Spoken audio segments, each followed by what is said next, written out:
ജൂജീസ് favourite വേൾഡിന്റെ വചന കേൾവിയിലേക്ക് എല്ലാവർക്കും സ്വാഗതം. പ്രതിദിന വിശുദ്ധ വേദപുസ്തക വായന 1187 ദിവസം. വെളിപ്പാട് പുസ്തകം 22 അധ്യായം. വീഥിയുടെ നടുവിൽ ദൈവത്തിന്റെയും കുഞ്ഞാടിന്റെയും സിംഹാസനത്തിൽ നിന്ന് പുറപ്പെടുന്നതായി പളുങ്കുപോലെ ശുഭ്രമായ ജീവജല നദിയും അവൻ എന്നെ കാണിച്ചു. നദിക്ക് ഇക്കരെയും അക്കരെയും ജീവവൃക്ഷമുണ്ട്. അത് 12 വിധം ഫലം കായ്ച്ച് മാസം തോറും അതത് ഫലം കൊടുക്കുന്നു.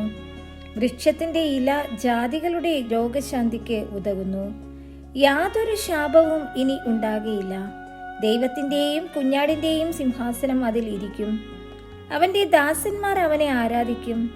അവർ അവന്റെ മുഖം കാണും. അവന്റെ നാമം അവരുടെ നെറ്റിയിൽ ഇരിക്കും. ഇനി രാത്രി ഉണ്ടാകുകയില്ല. ദൈവമായ കർത്താവ് അവരുടെ മേൽ പ്രകാശിക്കുന്നത് കൊണ്ട് വിളക്കിന്റെ വെളിച്ചമോ സൂര്യന്റെ വെളിച്ചമോ അവർക്ക് ആവശ്യമില്ല. അവർ എന്നേക്കും രാജാക്കന്മാരായിരിക്കും. പിന്നെ അവൻ എന്നോട്, ഈ വചനം വിശ്വാസയോഗ്യവും സത്യവുമാകുന്നു. പ്രവാചകന്മാരുടെ ആത്മാക്കളുടെ ദൈവമായ കർത്താവ് വേഗത്തിൽ സംഭവിക്കേണ്ടുന്നത് തന്റെ ദാസന്മാർക്ക് കാണിച്ചു കൊടുപ്പാൻ തന്റെ ദൂതനെ അയച്ചു. ഇതാ ഞാൻ വേഗത്തിൽ വരുന്നു. ഈ പുസ്തകത്തിലെ പ്രവചനം പ്രമാണിക്കുന്നവൻ ഭാഗ്യവാൻ എന്ന് പറഞ്ഞു. ഇത് കേൾക്കുകയും കാണുകയും ചെയ്തത് യോഹന്നാൻ എന്ന ഞാൻ തന്നെ. കേൾക്കുകയും കാണുകയും ചെയ്ത ശേഷം അത് എനിക്ക് കാണിച്ചു തന്ന ദൂതന്റെ കാൽക്കൽ ഞാൻ വീണ് നമസ്കരിച്ചു. എന്നാൽ അവൻ എന്നോട്, അതരുത്. ഞാൻ നിന്റെയും നിന്റെ സഹോദരന്മാരായ പ്രവാചകന്മാരുടെയും ഈ പുസ്തകത്തിലെ വചനം പ്രമാണിക്കുന്നവരുടെയും സഹഭൃത്യനത്രേ.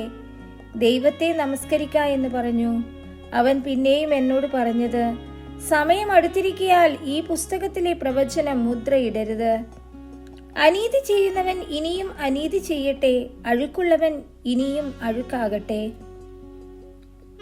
നീതിമാൻ ഇനിയും നീതി ചെയ്യട്ടെ. വിശുദ്ധൻ ഇനിയും തന്നെ വിശുദ്ധീകരിക്കട്ടെ. ഇതാ ഞാൻ വേഗം വരുന്നു. ഓരോരുത്തൻ അവനവന്റെ പ്രവൃത്തിക്ക് തക്കവണ്ണം കൊടുപ്പാൻ പ്രതിഫലം എന്റെ പക്കലുണ്ട്. ഞാൻ ആൽഫയും ഒമേഗയും, ഒന്നാമനും ഒടുക്കത്തവനും, ആദിയും അന്തവും ആകുന്നു. ജീവന്റെ വൃക്ഷത്തിൽ തങ്ങൾക്ക് അധികാരമുണ്ടാകേണ്ടതിനും ഗോപുരങ്ങളിൽ കൂടി നഗരത്തിൽ കടക്കേണ്ടതിനും തങ്ങളുടെ വസ്ത്രം അലക്കുന്നവർ ഭാഗ്യവാന്മാർ. നായ്ക്കളും ക്ഷുദ്രക്കാരും ദുർനടപ്പുകാരും കുലപാതകന്മാരും ബിംബാരാധികളും ഭോഷ്കിൽ പ്രിയപ്പെടുകയും അതിനെ പ്രവർത്തിക്കുകയും ചെയ്യുന്ന ഏവനും പുറത്തു തന്നെ. യേശു എന്ന ഞാൻ സഭകൾക്ക് വേണ്ടി നിങ്ങളോട് ഇത് സാക്ഷീകരിപ്പാൻ എന്റെ ദൂതനെ അയച്ചു. ഞാൻ ദാവീദിന്റെ വേരും വംശവും ശുഭ്രമായ ഉദയനക്ഷത്രവുമാകുന്നു. വരിക എന്ന ആത്മാവും മണവാട്ടിയും പറയുന്നു. കേൾക്കുന്നവനും വരിക എന്ന് പറയട്ടെ. ദാഹിക്കുന്നവൻ വരട്ടെ. ഇച്ഛിക്കുന്നവൻ ജീവജലം സൗജന്യമായി വാങ്ങട്ടെ. ഈ പുസ്തകത്തിലെ പ്രവചനം കേൾക്കുന്ന ഏവനോടും ഞാൻ സാക്ഷീകരിക്കുന്നത് എന്തെന്നാൽ, അതിനോട് ആരെങ്കിലും കൂട്ടിയാൽ ഈ പുസ്തകത്തിൽ എഴുതിയ ബാധകളെ ദൈവം അവന് വരുത്തും. ഈ പ്രവചന പുസ്തകത്തിലെ വചനത്തിൽ നിന്ന് ആരെങ്കിലും വല്ലതും നീക്കിക്കളഞ്ഞാൽ ഈ പുസ്തകത്തിൽ എഴുതിയിരിക്കുന്ന ജീവവൃക്ഷത്തിലും വിശുദ്ധ നഗരത്തിലും അവനുള്ള അംശം ദൈവം നീക്കിക്കളയും.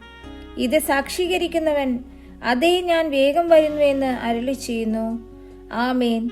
കർത്താവായ യേശുവേ വരേണമേ. കർത്താവായ യേശുക്രിസ്തുവിന്റെ കൃപ നിങ്ങളോട് എല്ലാവരോടും കൂടെ ഇരിക്കുമാറാകട്ടെ. ആമേൻ.